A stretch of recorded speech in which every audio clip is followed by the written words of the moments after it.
Amén. Bien, vamos a la Biblia entonces, hermanos y amigos que nos visitan. Busquen por favor ahí en el Nuevo Testamento, en su Biblia. Vamos a continuar con el estudio de la primera carta del apóstol Pablo a los tesalonicenses. En el capítulo 5, ya es la recta, la parte final del capítulo 5. Primera de Tesalonicenses, capítulo 5. Y déjenme leer una vez más, déjenme leer a partir del versículo 14. ¿Ok? En el capítulo 5, versículo 14 y hasta el 22. Creo que ya lo tienen todos listos. Dice así entonces la palabra de Dios, versículo 14. Hermanos, les rogamos que amonesten a los perezosos, alienten a los tímidos, cuiden con ternura a los débiles, sean pacientes con todos. Asegúrense de que ninguno pague mal por mal. Más bien, siempre traten de hacer el bien entre ustedes y a todos los demás. Estén siempre alegres. Nunca dejen de orar, Sean agradecidos en toda circunstancia, pues esta es la voluntad de Dios para ustedes, los que pertenecen a Cristo Jesús. No apaguen al Espíritu Santo, no se burlen de las profecías, sino pongan a prueba todo lo que se dice, retengan lo que es bueno, aléjense de toda clase de mal. Está ahí nada más. Quiero de alguna manera seguir permítame decirlo así, con el hilo de lo que estábamos viendo la semana pasada, ¿recuerdan? La semana pasada estuvimos comentando acerca de lo que dice el versículo 16. Cuando el apóstol Pablo, guiado por el Espíritu Santo, da esta exhortación a los creyentes de Tesalónica en aquel tiempo y por consiguiente a la iglesia de este tiempo, incluyéndonos a nosotros, estén siempre alegres. Esa es la exhortación. Y más que exhortación, veíamos la semana pasada, esta frase del versículo 16 está en modo imperativo, es decir, esto es una orden, un mandamiento, esto no es un consejo, no es una sugerencia, no es si quieres o no quieres, es un mandamiento. Y yo siempre he dicho que con la palabra de Dios, con los mandamientos de Dios, tenemos únicamente dos opciones. Una, o los obedecemos, o la otra, los desobedecemos. Es una de dos. Obedeces o desobedeces. No puedes estar en medio. Si obedeces, habrá bendición. Si desobedeces, habrá consecuencias. Así que obviamente la exhortación es a que obedezcamos este mandamiento. Estén siempre alegres. Comentábamos la semana pasada que la alegría de la que habla la Biblia, no solo en este pasaje, sino en muchos otros, esa alegría no es natural en el ser humano. Es algo sobrenatural. Es algo que solo Dios puede hacer por medio de su Santo Espíritu en el corazón de una persona. ¿Cuándo? Cuando el Espíritu Santo viene a morar en esa persona. Así que esta exhortación este mandamiento es un mandamiento que solo aquellos que están en Cristo Jesús, solo aquellos que tienen el Espíritu de Dios morando en ellos, pueden y deben llevar a cabo. Así que si tú estás en Cristo, si el Espíritu de Dios mora en ti, la alegría, el gozo del que habla la Biblia debe ser una característica en tu vida. Y pregunto, ¿es así? ¿Es así en tu vida? Recuerda, lo comentábamos la semana pasada, no se trata de que andemos todo el tiempo con una sonrisa de oreja a oreja. No. Pero sin duda que la alegría en medio de todas las circunstancias habidas y por haber es una característica ineludible, inevitable en la vida de los verdaderos creyentes. Y la semana pasada terminábamos comentando y leyendo un pasaje que no lo busquen, pero el mismo apóstol Pablo en su carta a los Filipenses, ahí en su carta, el apóstol Pablo prácticamente repite la misma exhortación y lo hace prácticamente de manera textual. Dice allí el apóstol Pablo en su carta a los Filipenses: regocijaos en el Señor siempre. La misma exhortación dicha a los tesalonicenses la dice a los creyentes de Filipos. Alégrense siempre en el Señor. Y la semana pasada terminábamos diciendo esto. Aquí está la clave. Si alguien pregunta, bueno, ya entendí que la voluntad de Dios es que yo esté constantemente alegre. ¿Cómo le hago? Bueno, en ese pasaje que he mencionado, tenemos algo que nos puede ayudar, y de hecho es la clave. El apóstol Pablo dice, alégrense en el Señor siempre. Ahí está la clave. En el Señor. Es en su presencia, en la presencia de Dios, y solo en su presencia, en donde hay plenitud de gozo, como dice el salmista en el Salmo número 4, si no mal recuerdo. En tu presencia hay plenitud de gozo. Es en el Señor. Si no es en el Señor, nadie, ninguna persona puede experimentar en su corazón la alegría, la verdadera alegría de la que habla la Biblia. Es en el Señor y no en ninguna cosa del mundo. Lo comentábamos también la semana pasada. Nada, ninguna de las cosas de este mundo puede producir gozo verdadero en nosotros. Nada. Es en el Señor, en Dios. Aparte de Él es imposible experimentar la alegría y el gozo del que habla la Biblia. Y el mismo salmista dice también ahí en el Salmo, me has dado, ese si quieren búsquenlo, miren, en el libro de los Salmos, en el capítulo 4, dice el salmista, acompáñame ahí.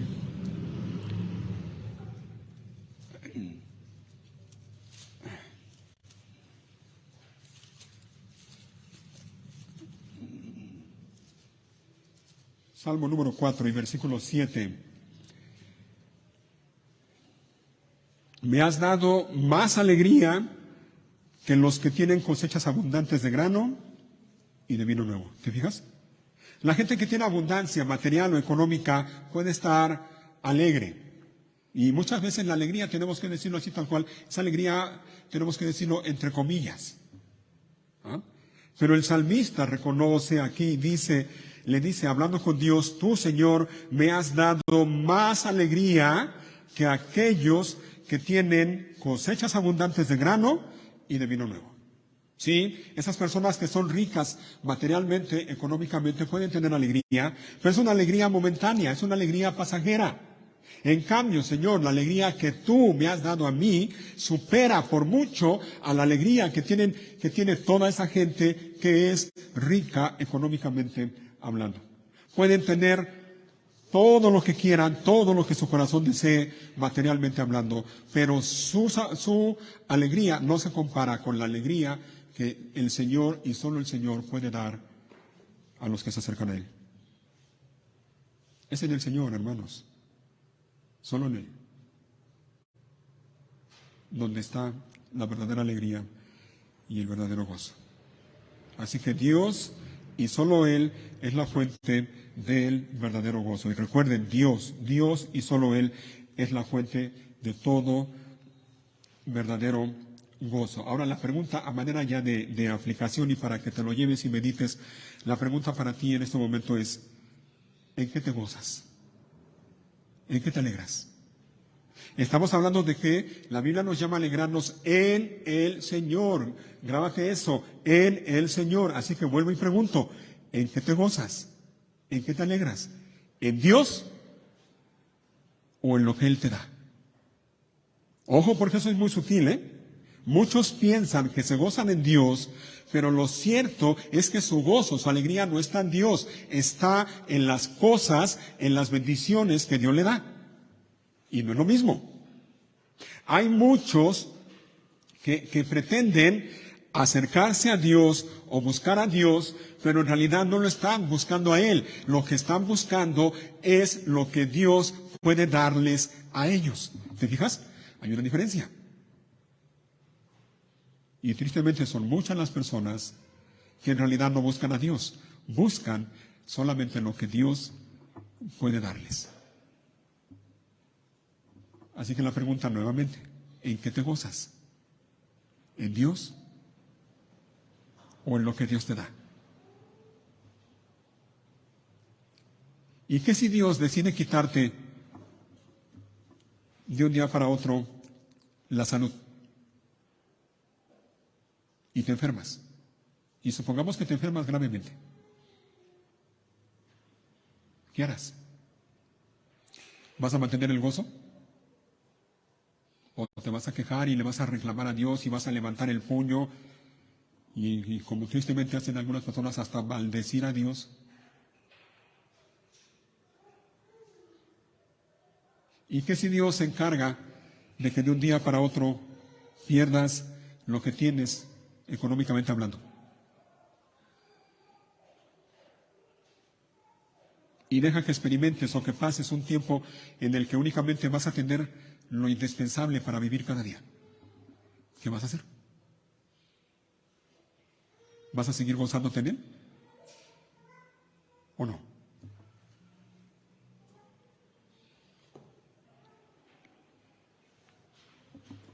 El mandamiento es: alégrense en el Señor. Hermanos, óyelo bien, mira, ninguna bendición que Dios nos da es mayor ni mejor que Dios mismo. Grábate eso. Ninguna bendición que Dios te dé, por grande que sea, es mayor ni mejor que Dios mismo. Así que nadie puede hallar ni disfrutar el verdadero gozo si no es en el Señor, solo en Dios, en Él, en Él. Ese gozo viene como resultado de estar en el Señor. Es decir, empieza con una relación personal con Dios por medio de Jesucristo. Y entonces la pregunta siguiente es: ¿estás tú ya en esta relación personal con Dios por medio de Jesucristo? ¿Puedes decir que tienes esa relación personal con Él por medio de Cristo? ¿Puedes decir que Dios, por gracia, te ha perdonado a ti todos tus pecados y te ha regalado el don de la salvación? No por tus méritos, porque tú no tienes ningún mérito, sino por los méritos de Cristo. En pocas palabras, puedes decir que eres salvo o salva gracias a lo que Cristo hizo por ti. Es allí donde comienza el gozo. Es allí donde comienza la alegría, con una relación personal con Dios por medio de Jesucristo. Ahora, regresemos a la carta de Pablo a los tesalonicenses, porque vamos a seguir avanzando y vamos a ver algo más.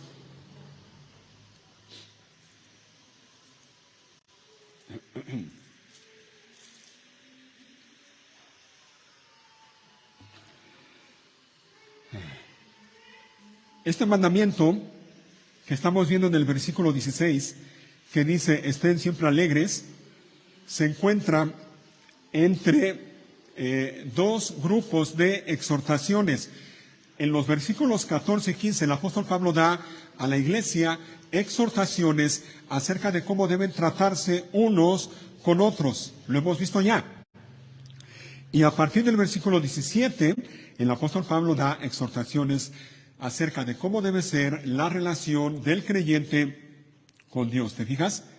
En medio de esos dos grupos de exhortaciones está el versículo 16 que dice: estén siempre alegres.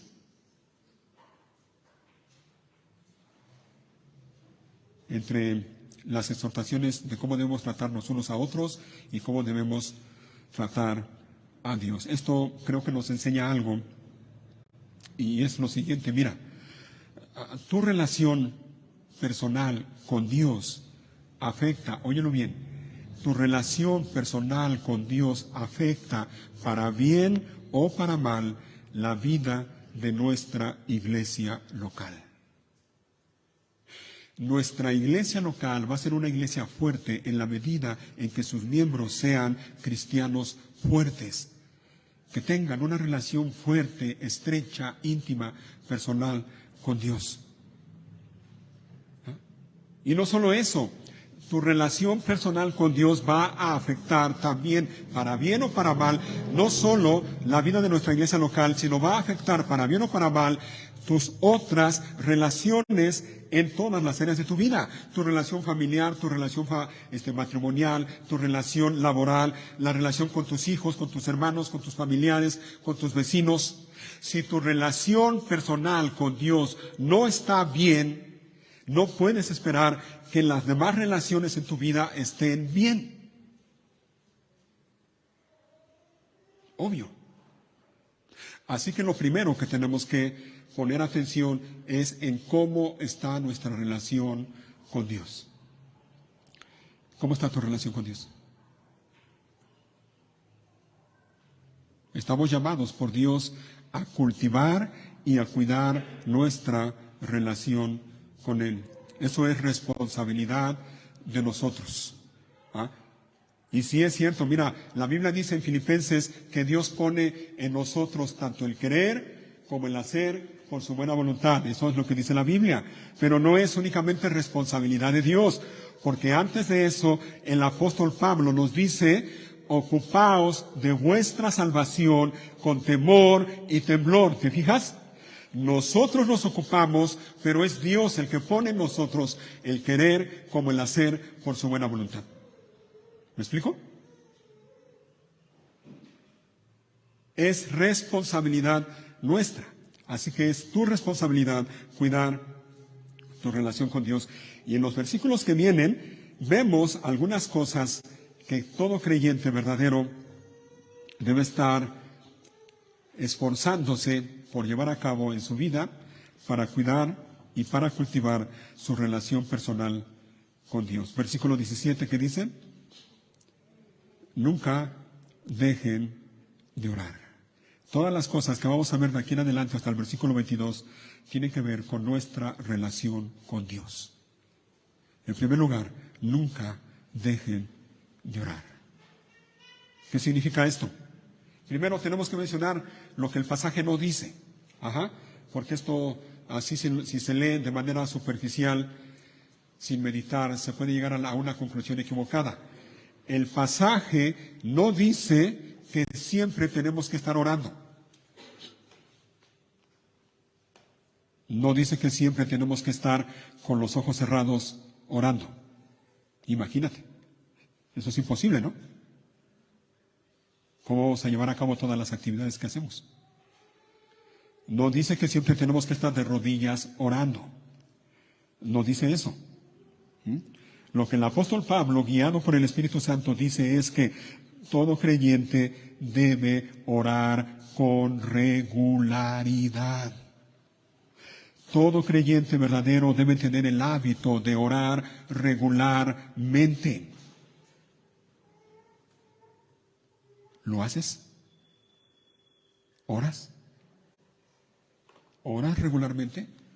¿Has formado en tu vida ese buen hábito de orar regularmente?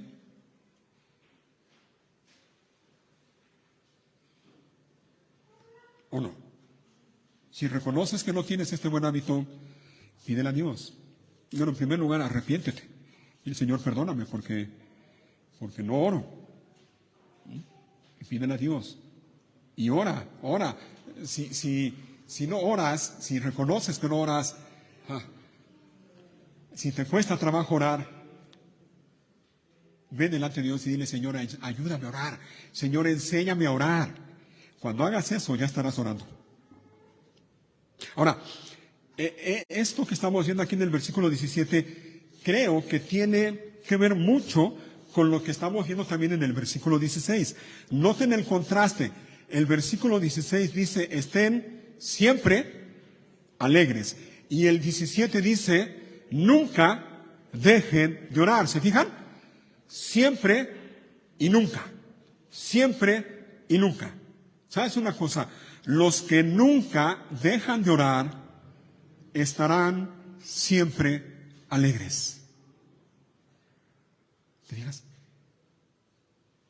Los que nunca dejan de orar, es decir, los que tienen una vida de oración, que son constantes en su oración, que tienen el hábito de orar frecuentemente, regularmente, siempre estarán alegres. Y esto también nos enseña algo más. La ausencia de oración implica ausencia de alegría. Grábate eso. La ausencia de oración, es decir, cuando una persona no ora, no puede esperar experimentar en su corazón el gozo o la alegría que Dios habla en su palabra. Ahora, la realidad de mucha gente, y me refiero a cristianos, la realidad de muchos cristianos es que andan por la vida completamente desganados, desanimados, deprimidos.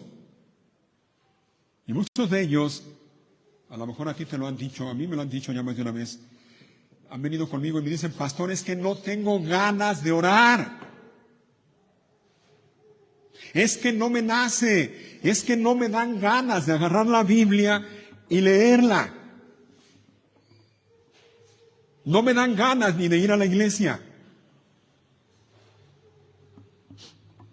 Y entonces yo digo, medita tantito, piensa tantito, y vas a reconocer que no es como tú dices, en realidad es al revés. Estás desganado, no tienes ganas de las cosas de Dios ni de congregarte. ¿Sabes por qué? Porque no oras. Es esa la realidad. Estás desganado y desanimado porque no oras. Ora, ora y dile a Dios, Señor, ayúdame, avívame. Y el Señor lo va a hacer.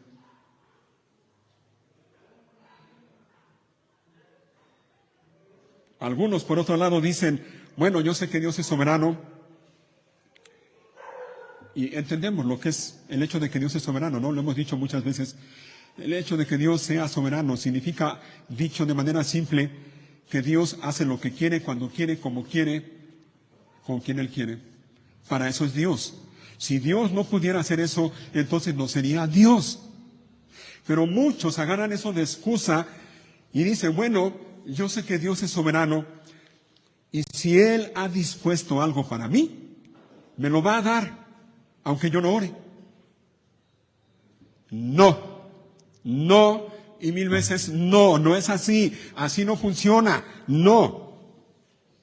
Sí, mira, eso es indiscutible, Dios es soberano, sí, y Dios es bueno, y eso no lo discutimos. Y Dios en su bondad y en su soberanía ha dispuesto muchas cosas para ti y para mí. Dios en su bondad y en su soberanía ha dispuesto darnos muchas cosas, muchas bendiciones. Pero, aquí viene el pero. Pero Él ha dispuesto darnos esas cosas, ¿sabes cómo? En respuesta a nuestras oraciones. ¿Ah? Así que si tú no oras, no puedes esperar que Dios te dé lo que Él ha dispuesto darte en respuesta a tus oraciones. Ora. El Señor Jesús dijo en una ocasión, pedid y recibiréis. Pide, pide. ¿Y recuerdan lo que dice Santiago, el apóstol Santiago en su carta? ¿Ah? Ustedes no tienen, ¿por qué? Porque no piden. No tienen porque no piden. Vamos a ver este pasaje, miren. Santiago está un poco más adelante en sus Biblias. Después de Hebreos está Santiago.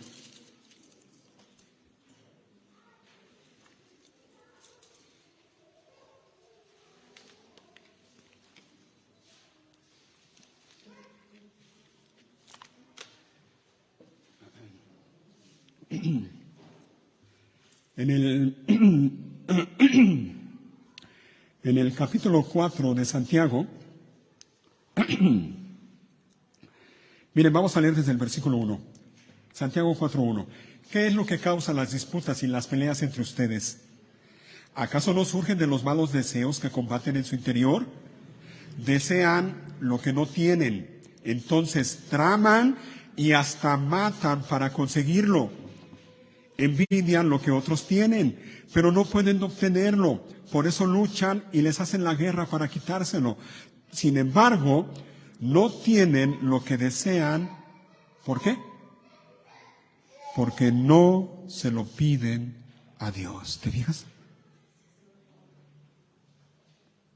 No tienen lo que desean porque no se lo piden a Dios. Y no solo eso, dice el versículo 3, Aun cuando se lo piden, tampoco lo reciben. ¿Por qué? Porque lo piden con malas intenciones. Desean solamente lo que les dará placer. ¿Te digas? Una de dos, dice Santiago. Ustedes no tienen lo que desean. ¿Por qué? Una de dos. O no se lo piden a Dios, o se lo piden, pero lo piden mal para gastar en sus propios deleites. Piden mal. Piden mal. Piden a Dios. No dejes de orar, hermano. No dejes de orar, hermana. Mira, es un hecho. Dios muchas veces actúa en respuesta a nuestras oraciones. Tenemos que orar.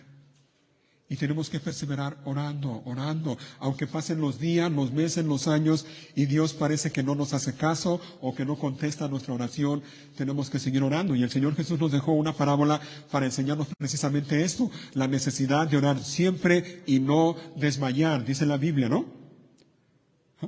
Aquella historia, aquella parábola de la viuda que iba con el juez constantemente con su petición. Hermanos, tenemos que orar. No dejes nunca de orar. Es lo que el apóstol Pablo dice aquí en su carta a los tesalonicenses. Nunca dejen de orar. Forma con la ayuda de Dios en tu vida el buen hábito de orar regularmente. Y no dejes de hacerlo. Y recuerda que Dios muchas veces actúa en respuesta a la oración de su pueblo, y no solo eso, le da gran gozo hacerlo. Dios lo hace y lo hace con alegría. Hermanos, Dios sabe lo que necesitamos. ¿No dice eso la Biblia en Mateo 6? ¿No es lo que dice el Señor Jesús? Que Dios sabe de qué cosa tenemos necesidad aún antes de que le pidamos. Dios sabe lo que necesitamos. Pero Él quiere también que por medio de la oración nosotros expresemos nuestra confianza en Él, nuestra dependencia de Él, nuestra necesidad de Él y nuestra gratitud hacia Él. No podemos cometer el error de decir, bueno, al final Dios sabe lo que necesito. Sí, Dios sabe lo que necesitamos. Pero eso no elimina la responsabilidad que tenemos de ir constantemente delante de Dios y orar y poner nuestras peticiones delante de Él. Ora, ora, no dejes de orar, nunca dejes de orar. Y en la medida en que vayas delante de Dios, buscándole a Él y no buscando las bendiciones que Él te pueda dar, en esa medida vas a ir experimentando en tu corazón el gozo o la alegría de la que estamos hablando. Y no solo la alegría y el gozo, sino también la gratitud en tu corazón. Y eso nos lleva a lo siguiente. Regresen a Tesalonicenses, si es que no están allí. Tesalonicenses, versículo 18.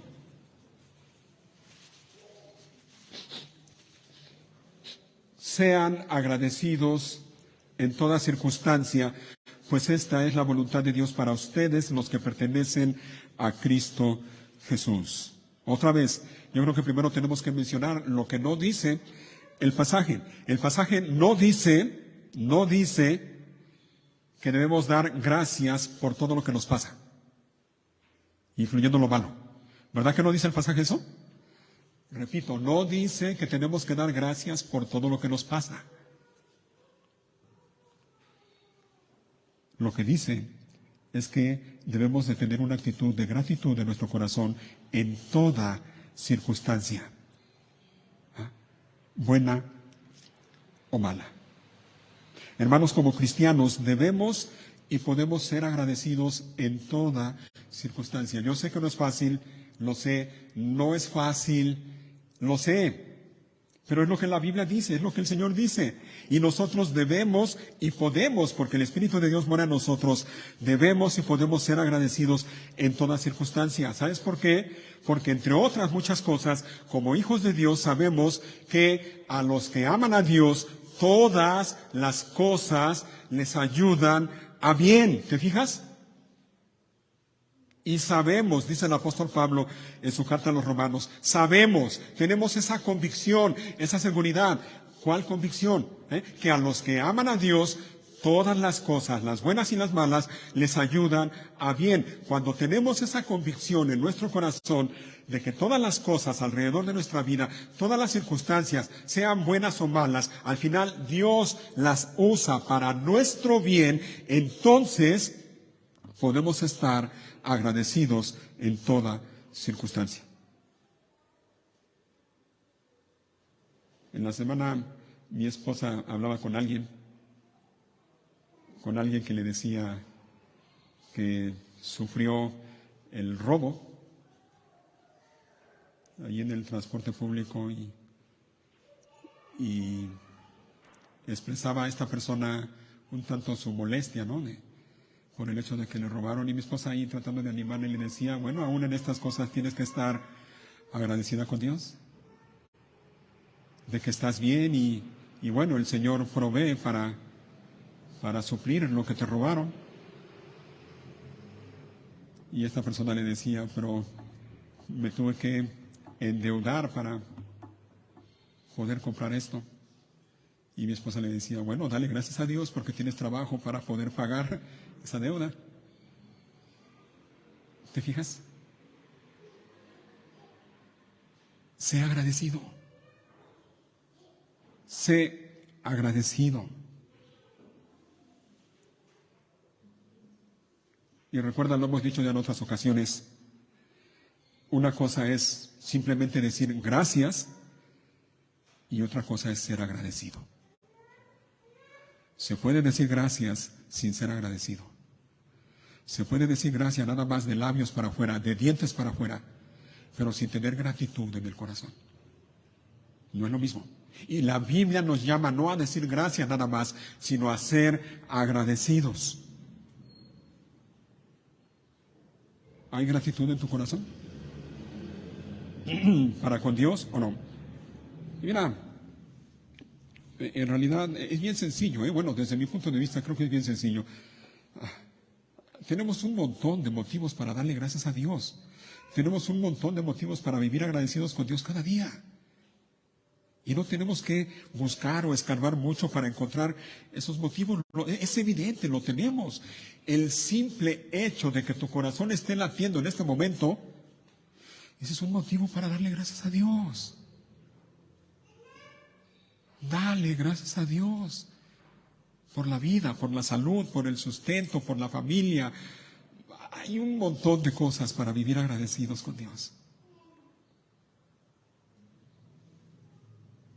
La persona que no es agradecida no puede experimentar en su corazón la alegría de la que estamos hablando, no puede. ¿Cómo va a poder experimentar la alegría de la que estamos hablando si siempre anda en modo Grinch, permítame la expresión? Bien enojón, quejándose de todo y de todos y de la vida. ¿Cómo?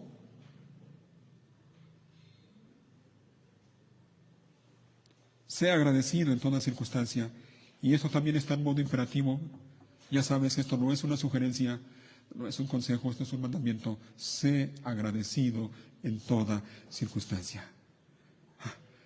Ahora, y dile, Señor, yo no veo cómo esto puede ser al final para mi bien, pero tu palabra dice que todas las cosas ayudan para mi bien. Ayúdame a creer en eso, Señor.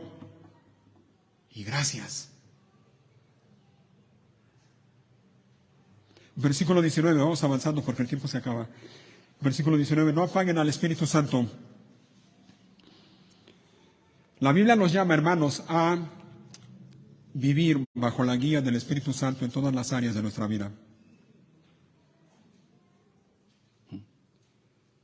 Como cristianos estamos llamados a eso. Y es una ofensa terrible para el Espíritu de Dios que mora en nosotros cuando nosotros no queremos vivir bajo su guía y bajo su dirección. ¿Sabes cuando una persona no quiere vivir bajo la guía y la dirección del Espíritu Santo?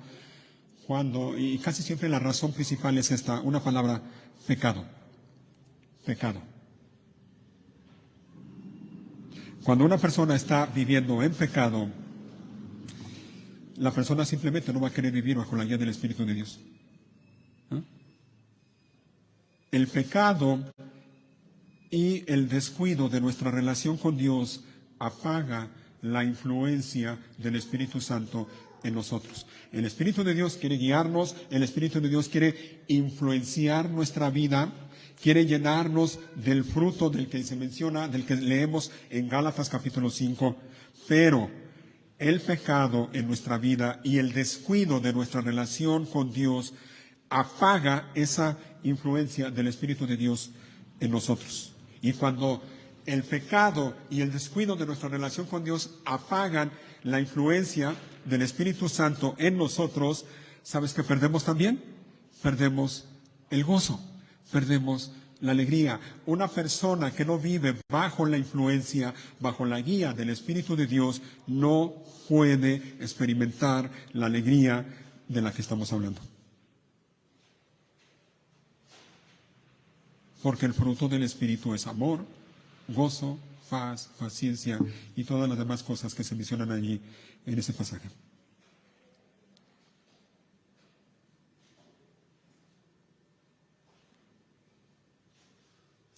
Si vivimos por el Espíritu, dice el apóstol Pablo, andemos también por el Espíritu. Y el mismo apóstol Pablo le dice a los Gálatas, digo pues, andad en el Espíritu y no satisfagáis los deseos de la carne. Otra traducción mejor sería, anden en el Espíritu, es decir, vivan bajo la guía del Espíritu y entonces no van a satisfacer los deseos de la carne. ¿Te fijas? Porque es obvio, si vives bajo la guía del Espíritu Santo, entonces vas a ir por donde el Espíritu Santo te lleve. Y no vas a satisfacer los deseos de la carne, porque vas a mantenerte caminando, viviendo bajo la guía del Espíritu Santo. Así que no apagues la influencia del Espíritu Santo en tu vida. No permitas que eso suceda. Y ya lo comenté, ¿cómo puede suceder eso? Número 1, con el pecado. Número 2, cuando descuidas tu relación personal con Dios. No descuides estas cosas. Bueno, no descuides tu relación personal con Dios y ten cuidado de no ir tras el pecado. Si hay un pecado en tu vida que tienes allí oculto, en lo cual te deleitas, que no quieres confesar, arrepiéntete. Arrepiéntete. Y pídele a Dios que te ayude a vivir cada día bajo la guía de su Santo Espíritu.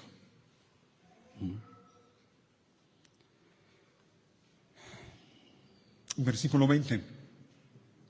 No se burlen de las profecías. Déjenme leer también el 21. Sino pongan a prueba todo lo que se dice. Retengan lo que es bueno. Ahora, esto que el apóstol Pablo dice en el versículo 20, cuando dice no se burlen de las profecías, la mayoría de los comentaristas están de acuerdo en que el apóstol Pablo se refiere en aquel entonces, en días del apóstol Pablo, cuando todavía en muchas iglesias había hermanos o hermanas también en algunos casos que eran utilizados por Dios para profetizar. En el Nuevo Testamento leemos algunos de ellos. Lo que el apóstol Pablo les dice entonces, no se burlen de esos hermanos que traen profecía. Ahora, en estos tiempos, para nosotros, ¿cómo podemos aplicarlo? La palabra profecía en la Biblia, por lo general, siempre se usa para referirse a toda la Escritura, no únicamente a las profecías del Antiguo Testamento, sino a las profecías y también al Nuevo Testamento. Hermanos, como creyentes debemos de mantener en todo momento, en todo lugar y principalmente cuando estamos aquí en el culto de adoración pública, debemos mantener una actitud de respeto, de reverencia, de honra hacia la palabra de Dios. Siempre que se predique, siempre que se enseñe o se lea o se cante la palabra de Dios, debe ser recibida con seriedad, con entusiasmo y con responsabilidad. Este tiempo en el que estamos ahora, hermanos, no es cualquier cosa. Estamos delante de Dios. Estamos delante de su palabra, que es santa. Y debemos de guardar una actitud de respeto y de reverencia. No es el que está aquí hablando, no es. Yo soy el menos importante aquí, hermanos. Estamos delante de Dios y delante de su palabra. Y muchas veces, lamentablemente, cometemos un montón de irreverencias ante Dios y ante su palabra. No debe de ser así. Pero no nada más cuando estamos aquí, en nuestra vida en general, la palabra de Dios debe ocupar un lugar bien importante en nuestra vida, primordial. Y es incongruente, es contradictorio en la vida de muchas personas, porque por un lado quieren que Dios los bendiga, quieren que su vida vaya bien, pero al mismo tiempo no quieren hacer caso a lo que Dios dice en su palabra. ¿Cómo es eso? Esperan la bendición de Dios y hasta ahora ni le piden a Dios que los bendiga, pero al mismo tiempo no quieren obedecer lo que Dios dice en su palabra. ¿Cómo esperas que Dios te bendiga si tienes esa actitud?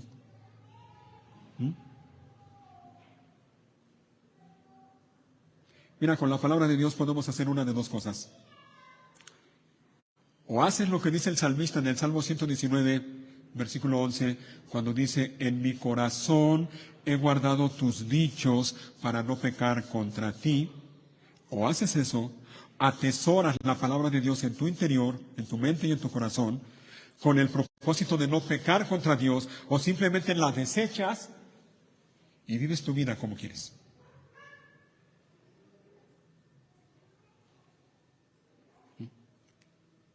Si haces lo primero, si guardas la palabra de Dios en tu corazón, puedes esperar que Dios bendiga tu vida. Y aún puedes ir delante de Dios y decirle, Señor, ayúdame, bendíceme, provéeme, y todas las peticiones que quieras llevar delante de Él, siempre y cuando estén de acuerdo a la voluntad de Dios.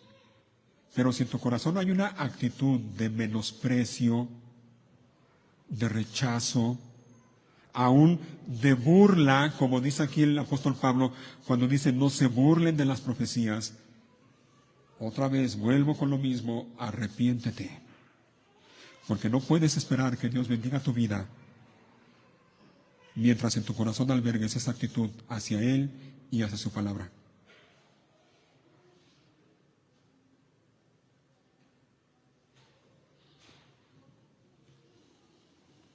Hay un ejemplo, y quiero que lo veamos.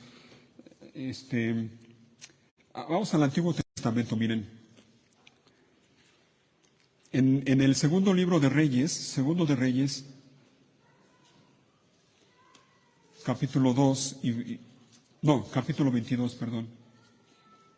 Segundo de Reyes 22. Cuando el rey Josías estuvo en el trono allí en Judá, leemos aquí en el libro de Reyes que hizo muchas reformas, pero resulta que en una ocasión ahí el sumo sacerdote y otras personas estaban viendo algunas cosas ahí en el templo, y resulta que se encontraron una porción de la palabra de Dios. Segundo de Reyes, capítulo 22, versículo 8. Dice así, el sumo sacerdote Hilcías le dijo a Safán, secretario de la corte, he encontrado el libro de la ley en el templo del Señor. Entonces Hilcías le dio el rollo a Safán y él lo leyó. Safán fue a ver al rey y le informó, tus funcionarios han entregado el dinero recaudado en el templo del Señor a los trabajadores y a los supervisores del templo. Safán también dijo al rey, el sacerdote Hilcías me entregó un rollo. Así que Safán se lo leyó al rey. Aquí viene, mira, versículo 11. Cuando el rey oyó lo que estaba escrito en el libro de la ley, rasgó su ropa en señal de desesperación. Luego dio las siguientes órdenes a Hilcías el sacerdote, a Ahicam, hijo de Safán, a Acbor, hijo de Micaías, a Safán, secretario de la corte, y a Asaías, consejero personal del rey. Vayan al templo y consulten al Señor por mí, por el pueblo y por toda la gente de Judá. Fueron a consultar a una mujer llamada Hulda, ¿Ah? Vamos a brincarnos al versículo 15. Miren, como dice, esta mujer dice, ella les dijo, el Señor Dios de Israel ha hablado, regresen y díganle al hombre que los envió. ¿Quién era él? El rey Josías. Esto dice el Señor, traeré desastre sobre esta ciudad, sobre tus habitantes. Todas las palabras escritas en el rollo que el rey de Judá leyó se cumplirán, pues los de mi pueblo me han abandonado y han ofrecido sacrificios a dioses paganos. Estoy muy enojado con ellos por todo lo que han hecho. Mi enojo arderá contra este lugar y no se apagará. Vayan a ver al rey de Judá, quien los envió a buscar al Señor, y díganle, esto dice el Señor, Dios de Israel, acerca del mensaje que acabas de escuchar. Estabas, mira, aquí viene el punto que quiero hacer notar. ¿Cómo le dice el Señor? Estabas apenado y te humillaste ante el Señor al oír lo que yo pronuncié contra esta ciudad y sus habitantes, que esta tierra sería maldita y quedaría desolada. Rasgaste tu ropa en señal de desesperación y lloraste delante de mí arrepentido. ¿Te fijas? Hermanos, esa es la actitud que Dios espera de todos aquellos que se exponen a la palabra de Dios. Estabas apenado y te humillaste. Cuando Josías oyó las palabras del libro de la ley de Dios, esa fue la actitud en su corazón. La Reina Valera lo traduce y dice así, le dice el Señor a Josías, por cuanto tu corazón se enterneció. ¿Te fijas? Tu corazón se enterneció. ¿Cuándo? Cuando oíste mis palabras.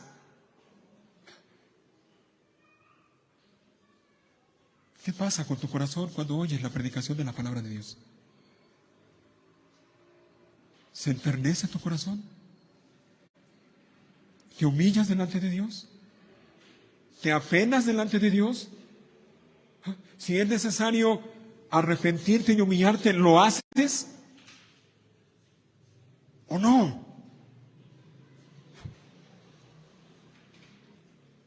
¿O eres de aquellos que escuchan y dicen, eso dirá el pastor, pero ¿qué le importa mi vida? Yo voy a seguir viviendo como yo quiera. O dirán, eso dirá el pastor, pero si supiera cómo está mi vida, o si supiera cómo está mi matrimonio, o mi familia. No es el pastor el que habla, es Dios el que habla. Y ante esta palabra tenemos que mostrar respeto, reverencia, obediencia, humillación, humildad.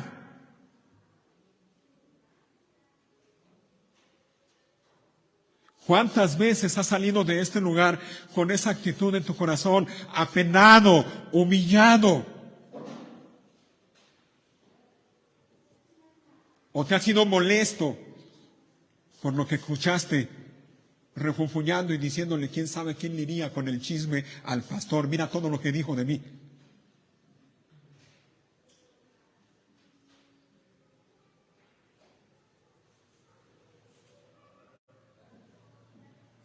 ¿Se fijan? No puede ser. Muchas veces esperamos que Dios bendiga nuestra vida, pero al mismo tiempo mantenemos una actitud de menosprecio ante su palabra.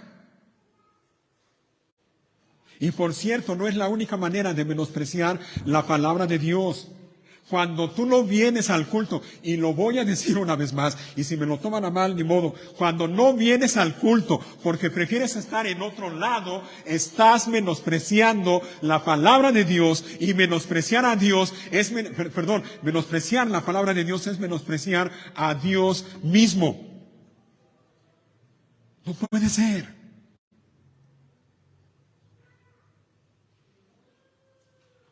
Y así queremos que Dios nos bendiga. ¿Y saben qué es lo maravilloso? Que aún como somos, Dios nos bendice. No lo merecemos.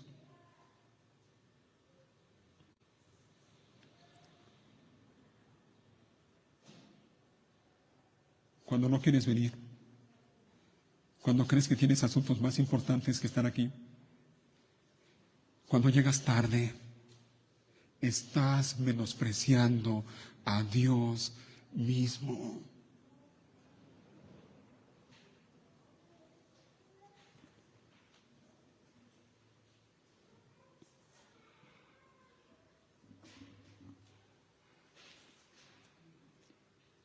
No sé, hermanos, pero esto debería provocar en nosotros la misma actitud que vemos en Josías. Estaba apenado y humillado.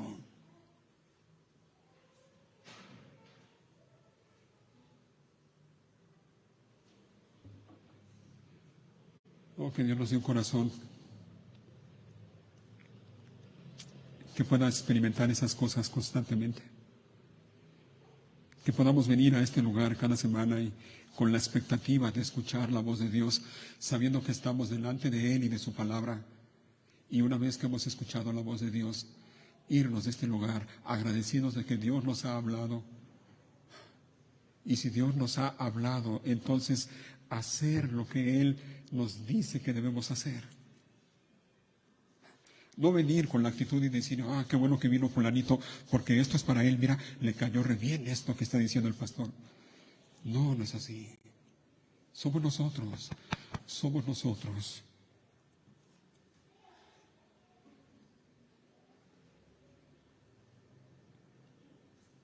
Hermanos, se me acabó el tiempo. Y otra vez no terminé, pero prefiero terminar aquí para no cansarlos. Vamos a orar y la próxima semana continuamos, si el Señor lo permite.